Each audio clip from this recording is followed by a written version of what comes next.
ഇരുവരും അവരുടെ സ്വപ്നത്തിനായി കൈകൊടുത്തു. പിറ്റേന്ന് മുതൽ അവർ ഷൂ കമ്പനിക്ക് വേണ്ട റോ മെറ്റീരിയൽ ശേഖരിക്കാനായി തുടങ്ങി. റൂഡി നഗരത്തിലെ ഭരണാധികാരിയെ പറഞ്ഞു മനസ്സിലാക്കി കമ്പനിക്ക് വേണ്ട പവർ സപ്ലൈ വർദ്ധിപ്പിച്ചു. ഉടൻ തന്നെ ഒരു വലിയ തുക ടാക്സായി നൽകാമെന്ന് പറഞ്ഞാണ് റൂഡി ഇത് സമ്മതിപ്പിച്ചെടുത്തത്. അങ്ങനെ അവർ കമ്പനിയുടെ പണി ആരംഭിച്ചു. റൂഡിയും ആഡിയും ചേർന്ന് കമ്പനിക്ക് ആവശ്യമായ പണം ബാങ്കിൽ നിന്ന് ലോൺ എടുക്കാനായി പോകുന്നു. എന്നാൽ ഷൂ പരിശോധിച്ച മാനേജർ ഷൂ വളരെയധികം കട്ടി കുറവാണെന്നും അതിനാൽ തന്നെ 2-3 പ്രാവശ്യം ഉപയോഗിക്കുമ്പോൾ തന്നെ ഷൂ നശിച്ചു പോകുമെന്നും പറയുന്നു. ഇങ്ങനെ ഷൂ ഉണ്ടാക്കിയാൽ നിങ്ങൾ ഒരിക്കലും പണം തിരിച്ചടയ്ക്കാൻ പോകുന്നില്ല എന്നും മാനേജർ കൂട്ടിച്ചേർത്തു. എന്നാൽ ഞങ്ങൾ പുതിയ മെറ്റീരിയൽസും നല്ല ക്വാളിറ്റിയിലുമാണ് ഇങ്ങനത്തെ കട്ടിയില്ലാത്തതും ഡ്യൂറബിളുമായ ഫുട്ബോൾ ഷൂകൾ നിർമ്മിക്കുന്നതെന്ന് റൂഡി പറഞ്ഞു. ഞാനും ചെറുതായി ഫുട്ബോൾ കളിക്കുന്ന ആളാണ്. ഞാൻ ഷൂ ധരിക്കുന്നത് എൻ്റെ കാലിൻ്റെയും ആംഗിളിൻ്റെയും പ്രൊട്ടക്ഷന് വേണ്ടിയാണ്. അതിനാൽ തന്നെ ഈ കട്ടിയില്ലാത്ത ഷൂ ആരും വാങ്ങാൻ പോകുന്നില്ല എന്ന് മാനേജർ പറയുന്നു.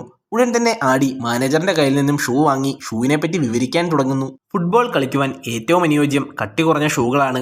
ഇങ്ങനെയുള്ള ഷൂ ധരിച്ച് കളിക്കുമ്പോഴേ ബോളിനെ നന്നായി കൺട്രോൾ ചെയ്യാനും അതുപോലെ ബോൾ അടിക്കുന്നത് ഫീൽ ചെയ്യാനും സാധിക്കുകയുള്ളൂ. ഇത്തരത്തിലെ ഒരു പ്ലെയറിന് നന്നായി കളിക്കാൻ സാധിക്കുമെന്ന് ആടി പറഞ്ഞു. എന്നാൽ മഴയത്ത് കളിക്കുമ്പോൾ ഇത്രയും കട്ടി കുറഞ്ഞ ഷൂ ഉപയോഗിച്ച് എങ്ങനെ നനവുള്ള ബോളിൽ അടിക്കുമെന്ന് മാനേജർ ചോദിക്കുന്നു.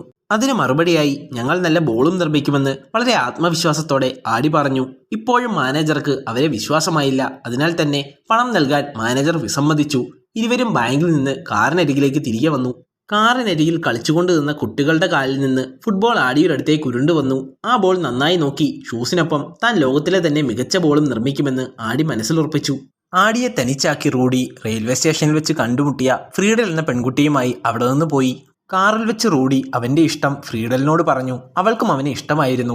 തുടർന്ന് ഇരുവരും ഷൂ ഫാക്ടറിയിലേക്ക് പോയി. റൂഡി ഫ്രീഡലിനെ ഫാക്ടറി മുഴുവൻ ചുറ്റിക്കാട്ടി. ഒപ്പം ആടിക്ക് ഫ്രീഡലിനെ പരിചയപ്പെടുത്തിയും കൊടുത്തു. അധികം വൈകാതെ തന്നെ ഇരുവരും വിവാഹിതരായി. വിവാഹ വിരുന്നിൽ റൂഡി ബാങ്ക് മാനേജറിനെയും ക്ഷണിച്ചിരുന്നു. ബാങ്ക് മാനേജറുടെ താല്പര്യം പിടിച്ചുപറ്റാനാണ് റൂഡി ഇങ്ങനെ ചെയ്തത്. വിരുന്നിന് ശേഷം ആടിയും റൂഡിയും ചേർന്ന് അവരുടെ ഫാക്ടറി ഗ്രൗണ്ടിലേക്ക് മാനേജറുമായി പോകുന്നു. ഗ്രൗണ്ടിൽ വെച്ച് അവർ നിർമ്മിച്ച ഒരു ഫുട്ബോൾ ബൂട്ട് മാനേജർക്ക് ധരിക്കാനായി നൽകി. ബൂട്ടിന്റെ ഗുണനിലവാരം കാട്ടിക്കൊടുക്കാനായാണ് അവർ മാനേജർക്ക് ബൂട്ട് നൽകിയത്. ബൂട്ട് ധരിച്ച് അദ്ദേഹം പന്ത് തൊട്ടാനായി ആരംഭിച്ചു. അദ്ദേഹത്തെ ബൂട്ടിന്റെ ക്വാളിറ്റി വല്ലാതെ അത്ഭുതപ്പെടുത്തി. നല്ല ഒതുക്കവും കട്ടികുറവും ബോൾ കൺട്രോളും നൽകാൻ ആ ബൂട്ടുകൾക്ക് സാധിച്ചു.